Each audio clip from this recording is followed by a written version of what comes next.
같이 한 목소리로 읽어보도록 하겠습니다. 시작. 솔로몬이 마음을 돌려 이스라엘의 하나님 여호와를 떠남으로 여호와께서 그를 진노하시니라. 여호와께서 일찍이 두 번이나 그에게 나타나시고 이 일에 대하여 명령하사 다른 신을 따르지 말라 하셨으나 그가 여호와의 명령을 지키지 않았으므로 여호와께서 솔로몬에게 말씀하시되 내게 이러한 일이 있었고 또 내가 내 언약과 내가 내게 영원한 법도를 지키지 아니하였으니 내가 반드시 이 나라를 내게서 빼앗아 내 신하에게 주리라. 아멘. 수요 예배에 오신 여러분들을 다시 한 번 더 진심으로 주님의 이름으로 환영하고 축복합니다. 벌써 8월 달이 됐습니다. 여러분 2022년이 시작이 엊그제 같은데 벌써 상반기를 지나고도 한 달이나 더 지나서 하반기를 보내고 있는데요. 여러분들 연초에 계획했던 일들 가운데 지켜 행하고 있는 것들이 과연 어떤 것들이 있을까요? 여러분들의 삶에 있어서 저에게는 2022년도의 목표가 이거였던 것 같습니다. 결혼을 하자. 근데 없습니다. 안타깝게도 없는데요. 기도한 대로 응답해 주시는 주님께 여러분들이 신실함으로 나아간다면 그것들을 모두 이루어 주실 줄 믿습니다. 우리가 흔히 국어 혹은 언어 영역이라고 부르는 학교 교과 과목 안에 고전 문학이라는 장르가 있습니다. 그죠? 고전 문학. 그중 단군 신화 들어봤을 법하죠. 또 주몽, 박혁거세 등 우리나라 고전 문학에서 빠질 수 없는 장르가 바로 이런 것들을 영웅설화라고 합니다. 시대와 배경은 달라도 이 영웅 이야기에는요 비슷한 유형의 레파토리가 있습니다. 우리 PPT를 좀 띄워주시겠어요? 영웅설화의 이야기 구조는 이렇습니다. 첫 번째 기이한 출생, 고귀한 혈통. 두 번째 비범한 능력. 또 세 번째 어려서 고난을 당하고. 네 번째 조력자를 만나서. 다섯 번째 성장 후 위기가 또 한 번 찾아오고 또 그 위기 가운데 극복을 하고 위대한 업적을 달성하는 이 영웅설화.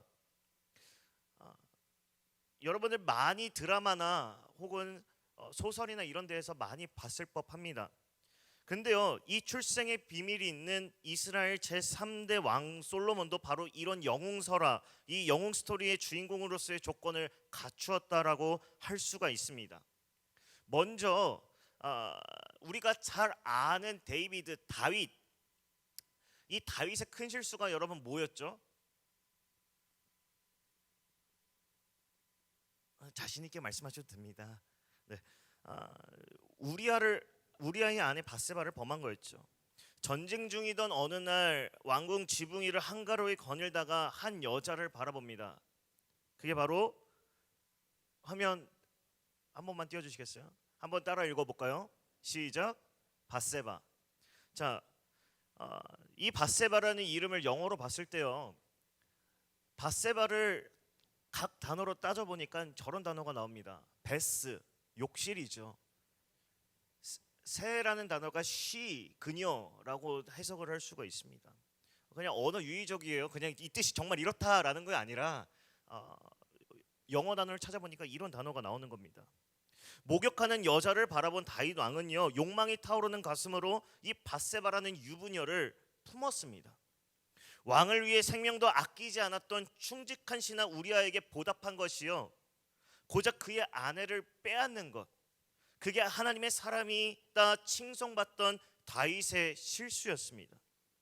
그 부끄러운 남녀 사이에 태어난 아이가 바로 솔로몬, 여러분이 잘 아는 지혜의 대명사죠. 아이가 태어나고 그렇게 시간이 흘러 솔로몬은 다윗의 10번째 아들로서 서열상 왕이 될 수 없는 위치였지만 다윗의 지명과 또 주변 사람들의 조력으로 왕이 되었습니다. 물론 이 과정에서 솔로몬도 하나님 앞에 신실했던 인물이었습니다. 왕이 된 후 솔로몬은요 기브온에서 하나님께 일천번제를 드리죠. 이 일천번제 모습이 하나님 보시기에 합당했고 또 그 기도의 정성에 응답을 받아 지혜뿐만 아닌 부와 영광까지 얻게 됩니다. 또한 아버지 다윗이 못 이룬 업적 성전 건축을 진행하죠. 그래서 솔로몬은 7년 만에 성전을 건축했고 또 본인의 궁전은 14년 동안 건축을 합니다. 이뿐만이 아닙니다. 외교와 무역에도 탁월함을 보였는데요. 금, 은, 상아는 물론이고 여러 동물까지 외국에서 들여올 수 있을 정도로 그 당시 부강한 국가의 왕이 바로 솔로몬이란 인물이었습니다. 그 말씀이 역대하 9장 21절에 기록되어 있는데요. 같이 한 목소리로 읽어보도록 하겠습니다. 시작. 왕의 배들이 다니며 그 배들이 3년에 1차씩 다시스와 금과 은과 상아와 원숭이와 공작을 실어 오미더라. 아멘. 이렇게 솔로몬 통치에서 가능했던 것은 중동 전체를 지배했기에 가능했고 또 그 일대의 나라들로부터 조공을 받았기 때문이었습니다. 이 덕분에 당시 이스라엘 백성은 풍요와 안식을 누리게 된 것이죠. 또 솔로몬은 하나님께 받은 지혜와 총명으로 수많은 책들과 업적을 남깁니다. 천문학, 수학 분야, 그 분야 최고였던 아라비아 동방계 사람들은 막 능가했고 건축술과 법률 분야에서도 내노라는 이집트인들 이 이스라엘 건축 양식을 따라하는 것을 부러워했습니다. 문학에서는 말을 다 했죠. 성경 중 전도서와 3,000개의 잠언과 아름다운 사랑을 비유로 표현한 아가서를 포함해 1,005개의 노래를 지었으며 시편을 지었으며 식물과 동물에 대한 분류도감을 저술하기까지 했습니다.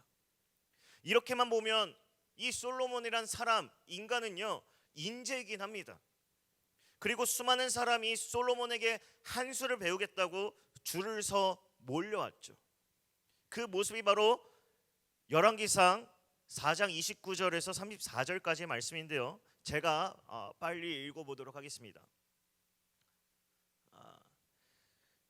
29절부터 34절. 하나님이 솔로몬에게 지혜와 총명을 심히 많이 주시고 또 넓은 마음을 주시되 바닷가에 모래같이 하시니 솔로몬의 지혜가 동쪽 모든 사람의 지혜와 애굽의 모든 지혜보다 뛰어난지라. 그는 모든 사람보다 지혜로워서 예스라 사람 에단과 마홀의 아들 헤만과 갈골과 다르다보다 나음으로 그의 이름이 사방 모든 사람에 들렸더라. 그가 잠언 3,000가지를 말하였고 그의 노래 1,005편이며 그가 또 초목에 대하여 말하되 레바논의 백향용으로부터 나오는 우슬초까지 하고 그가 또 짐승과 새와 기어다니는 것과 물고기에 대하여 말한지라. 사람들이 솔로몬의 지혜를 들으러 왔으니 이는 그의 지혜의 소문을 들은 천하 모든 왕들이 보낸 자들이더라. 아멘. 자, 이렇게 보면 하나님과 백성의 기대를 한 몸에 받았던 솔로몬은 충분히 그 영웅 스토리의 주인공 같습니다.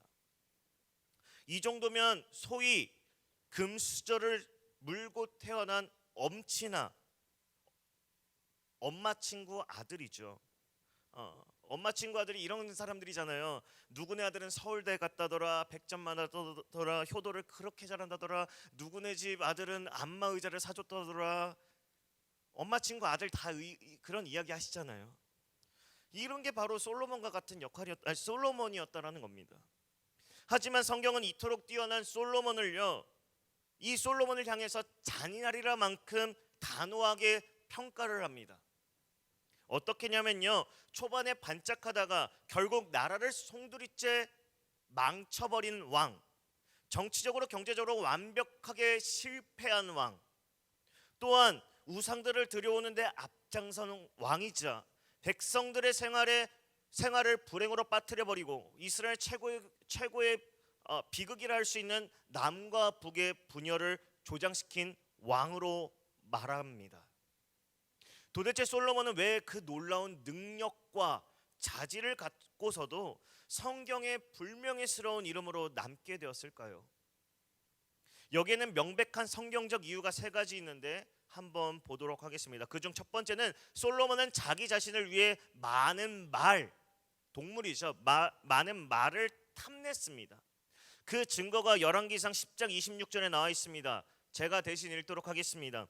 솔로몬이 병거와 마병을 모음에 병거가 1,400대요 마병이 12,000명이라 병거성에도 두고 예루살렘 왕에게도 두었으며. 아멘. 이 말을 이 말 동물을 현대적 표현으로 빌리자면 결국 솔로몬은 자동차 수집가였던 것입니다. 여성분들은 그런 거에 욕심이 있으시잖아요. 아닌가요? 그 핸드백이라든지 액세서리라든지 뭐 이런 것들에 뭐 집이라든지 이런 거에 관심이 많다면, 남자들은 약간 그런 전자기기라든지 그 자동차 제품 혹은 차에 관심이 많습니다. 이처럼 솔로몬은 말수집 광이었습니다. 탈 것에 관심이 많았다라는 거죠. 솔로몬에게는 전차용 말을 위한 마구간만 4만 개, 기마병만 12,000명이 있었다고 하니까 여러분 상상만 해도 어마무시한 거잖아요. 게다가 지방 장관들이 솔로몬의 밥상뿐만 아니라 말과 군마들을 먹일 보리와 집도 마구간에 공급했다고 합니다. 굶주린 자들의 신음을 들으시는 하나님이 과연 솔로몬의 말 수집을 보시고 과연 기뻐하셨을까요? 즐거워하셨을까요? 야, 솔로몬 너 정말 잘한다 이렇게 말씀하고 하셨을까요? 자, 두 번째로 솔로몬이 탐내지 말아야 했던 것은 아내였습니다. 여자였습니다. 탐내도 너무 탐냈습니다. 아내와 첩이 무려 1,000명에 달했다고 합니다. 700명의 왕비, 300명의 첩. 이들이 솔로몬의 마음을 돌려놓았다고 성경은 말하고 있는데요. 그게 바로 열왕기상 11장 3절 말씀입니다. 제가 대신 읽도록 하겠습니다. 왕은 후궁이 700명이요 첩이 300명이라 그의 여인들이 왕의 마음을 돌아서게 하였더라. 아멘. 그렇다면 여기서 궁금증이 생기는데요. 한번 이 말씀을 곰곰이 한번 생각해 보면 솔로몬이 그 많은 아내의 얼굴과 그 1,000명이 넘는 그 여자들의 이름을 다 외웠을까요? 어쩌면요, 한번 제가 상상의 나래를 한번 펼쳐보니까 이 아내들이 이름표를 달았다든지 혹은 왕비 증명서를 제시하면서 다녔을지도 모를 것 같습니다. 또한 1,000개가 넘는 왕비들의 방이 있었을 거고 첩의 방이들이 있었을 거고, 게다가 그들 대부분이 다른 나라에서 왔기 때문에 이방 우상들이 온 이스라엘로 삽시간에 퍼져나갔으면 너무나도 당연한 일이었을 것 같습니다. 자, 세 번째 솔로몬이 탐내지 말아야 했던 것은 바로 은과 금을 탐낸 것입니다. 얼마나 많이 모았던지 왕궁의 보물들이 금과 보석들로 가득 찼죠. 열왕기상 10장 21절 말씀입니다. 솔로몬 왕이 마시는 그릇은 다 금이요 레바논 나무 궁의 그릇들도 다 정금이라 은 기물이 없으니 솔로몬 시대에 은을 귀히 여기지 아니함은. 자, 이 말씀만 보더라도 왕의 사치, 솔로몬의 사치를 짐작할 수가 있습니다. 한 나라의 지도자인 왕은 정말 중요한 자리입니다. 그래서 하나님은 500여 년 전에 미리 경고하셨죠. 그게 바로 신명기 17장 16절에서 17절까지의 말씀인데요. 같이 한 목소리로 읽어보도록 하겠습니다. 16절 17절 시작. 그는 병마를 많이 두지 말 것이요 병마를 많이 얻으려고 그 백성을 애굽으로 돌아가게 하지 말 것이니 이는 여호와께서 너희에게 이르시기를 너희가 이후에는 그 길로 다시 돌아가지 말 것이라 하셨음이며 그에게 아내를 많이 두어 그의 마음이 미혹되게 하지 말 것이며 자기를 위하여 은금을 많이 쌓지 말 것이니라. 아멘. 아마도 솔로몬은 모세오경, 그것도 신명기에 기록된 이 말씀을 분명 수십 번, 수백 번 읽었을 겁니다. 하지만 그는 위대한 업적을 세운 왕이 될 수 있는 금기들을 무시하고 말았습니다. 시작은 가장 지혜로운 왕에서 마지막에는 가장 어리석은 왕으로 전락해버린 거죠. 그런데 사실 솔로몬에게는 이 세 가지보다 더 치명적인 것이 있었습니다. 바로 자녀 교육을 망쳤다라는 것입니다.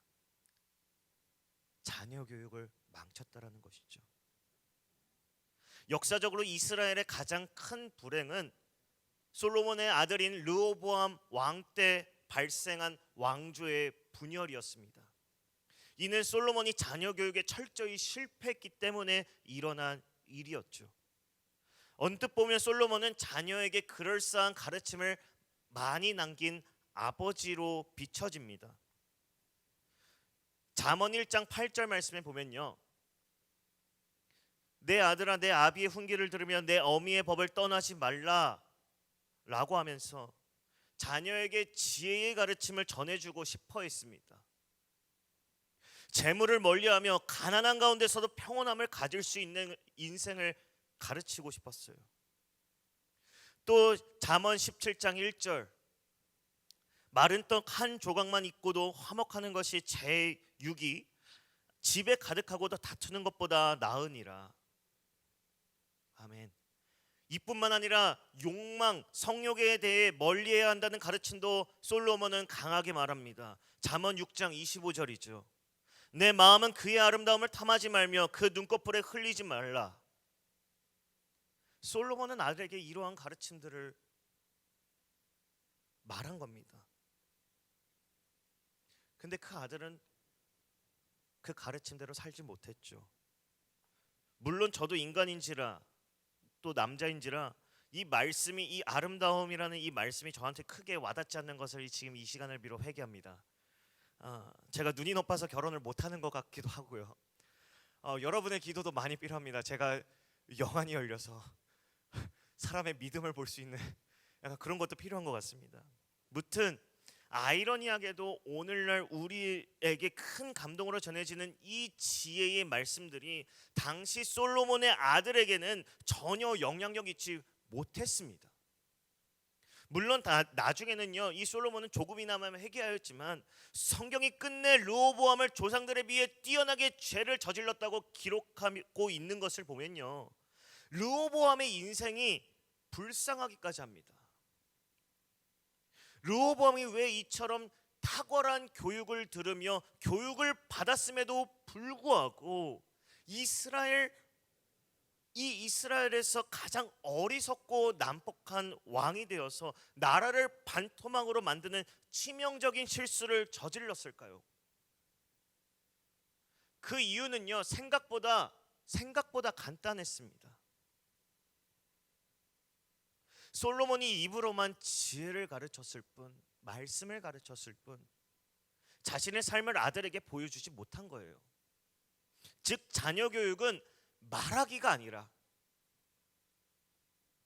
입으로 가르치는 게 아니라 보여주기를, 몸소 실천하며 보여주기를 해야 그것을 보고 배우는 것이라는 것이죠. 자, 우리 좀 생각해 보세요.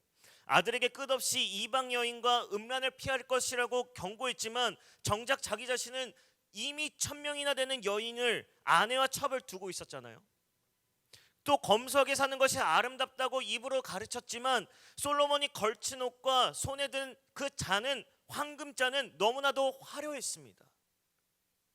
황금 침대에서 황금잔을 들고 이방 여인들을 곁에 둔 아버지가 하는 말들이 아들 여로보암에게는 그저 쓸데없는 잔소리였다라는 것이죠. 이런 아버지 행실이 본인 아들이 봤을 때도 옳지 않은데 그 아들은 그 아버지를 보며 올바르게 자랄 수 있었겠습니까? 제가 여러 교회를 사역하면서 다양한 사역들을 감당했습니다. 그러면서 느끼게 된 것이 있는데요, 누가 봐도 가정적으로 모범적일 것 같은 장로님, 권사님, 집사님 막 과정이 많았습니다. 뭐 주일 수요 예배, 뭐 금요 뭐 철야 집회, 뭐 금요 성령 집회, 심지어 새벽 예배까지 모든 예배에 참여하고 교회 안에서 믿음의 본을 보이는 분들이 많았습니다. 근데요, 이런 분들의 자녀 중에 이분들의 믿음을 잘 물려받아서 신앙생활을 잘 지켜 나갔던 가정이 과연 몇 가정인 줄 아십니까? 제 경험상으로는 자녀들 중 그분들의 자녀들 중 신앙을 정말 잘 물려받아서 믿음을 지켜나갔던 분들이 그 가정 가운데 20%밖에 되지 않는 것 같습니다. 여러분들의 가정은 어떠십니까? 뭐가 문제일까요? 도대체 뭐가 부족해 있을까요? 우리의 기도가 부족해 있을까요? 우리의 예배가 부족해서일까요? 아니면 이것을 떠나 자녀와 이웃들에게 믿음의 모습을 보여주고 계신가요? 혹여 예배드리고 나서 집에 가서 부부싸움이라든지 혹은 자녀에게 심한 말을 하신다든지 이런 적 있지 않으십니까? 어떤 학생을 신방하는데 이런 얘기를 하는 겁니다. 집에 가기가 싫다고. 왜? 그러니까 그 집사님 부모님이 집에만 가면 좀 막말을 퍼부어 대시는 겁니다. 뭐 이런 시베리안 허스키 이런 십장생 막 이런 얘기들을 진짜 입에 담지도 못할 얘기들을 자녀들에게 했다라는 겁니다. 너무 저는 충격을 받았어요. 그 아이의 얘기를 듣는데.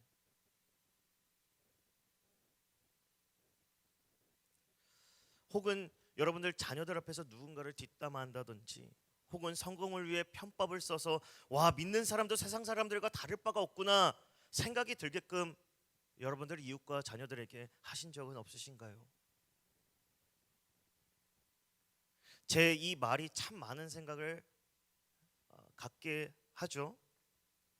자녀의 믿음이 우리의 믿음의 분량과 기준만큼 채워지면 좋겠지만 그 전에 먼저 우리의 믿음의 분량을 채우고 본을 보이며 살아야 합니다. 솔로몬이 말만 번지르르 하고 정작 본인의 삶에선 떳떳하지 못했던 모습을 아들에게 보여준 것을 우리도 똑같이 답습하지 말고 믿음의 분량을 우리가 먼저 채웁시다. 우리는 종교인이 아니라 그리스도인입니다. 그리스도인이란 하나님의 사랑을 알고 예수님을 닮아가며 그 사랑을 전하는 자입니다. 우리 믿음의 부전자전, 믿음의 붕어빵이 될 수 있게 한번 믿음을 다하여 끝까지 노력해 봅시다. 지금까지 믿음을 다하여 살지 못했다면 실패했어도 다시 한 번 더 오늘 이 시간 일어나 봅시다. 그 부모의 그 자녀라는 말이 믿음으로는 역시 저 장로님의, 저 권사님의, 저 집사님의 자녀야 할 수 있도록 우리가 먼저 달라집시다. 우리가 먼저 결단하고 노력하며 살아가는 순간 우리 주변의 이웃들이 우리의 자녀들이 변화되지 않을까요? 예수님도 말씀하셨습니다. 마태복음 5장 19절 말씀입니다. 우리 한 목소리로 한번 읽어보겠습니다. 시작. 그러므로 누구든지 이 계명 중에 지극히 작은 것 하나라도 버리고 또 그같이 사람을 가르치는 자는 천국에서 지극히 작다 일컬음을 받을 것이요 누구든지 이를 행하며 가르치는 자는 천국에서 크다 일컬음을 받으리라. 아멘. 성경은 진리를 전하기 위해 가장 중요한 것은 화려한 겉모습이 아니라 진리대로 사는 삶이라고 솔로몬의 오늘 이야기를 통해 우리에게 말해주고 있습니다. 우리도 오늘 말씀과 이 마태복음에 기록된 주님의 말씀을 기억하고 나의 믿음과 행실을 우리 후대의 본을 보이고 우리가 가진 이 믿음을 부전자전으로 흘러보내며 하나님 앞에서 떳떳한 삶을 살아가는 저와 여러분이 되길 간절히 소망합니다.